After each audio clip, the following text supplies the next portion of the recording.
What is next to Rondé Hollis Jefferson after niyang maglaro at i-represent ang bansang Jordan? Ayon sa bali-balita, si RHJ daw posibleng bumalik sa Pilipinas at maglaro sa dati niyang team na Talk and Text.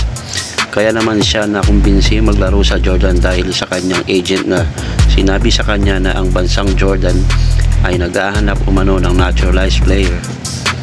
Naging interesado si RHJ dahil di umano gusto niyang maranasan maglaro sa World Cup. At sinabi pa ni Rondé Hollis Jefferson na after ng first game niya sa Jordan, sinabi niya sa coach ng Jordan at management, everything else was history. Kaya pumayag maglaro at i-represent ang Jordan. Ngayon, speaking of PBA na malapit nang mag-opening sa November 15, balikan natin ang average ni RHJ nung maglalaro pa siya sa Talk and Text.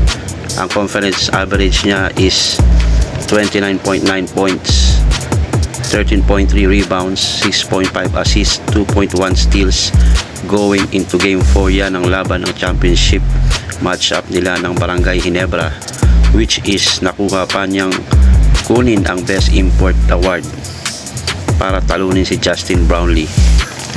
Sana makakita at masilayan nating muli na maglaro dito sa Pilipinas si RHJ bilang import.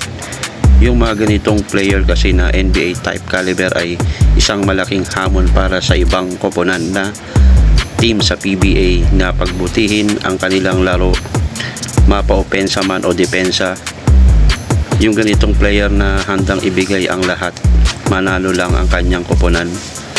Yung ganitong player na pwedeng sandalan pag crunch time.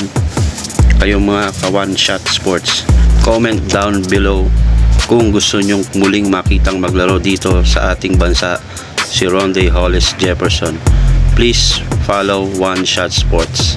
Panoodin natin ang mga huling laro ni RHJ sa bansang Jordan.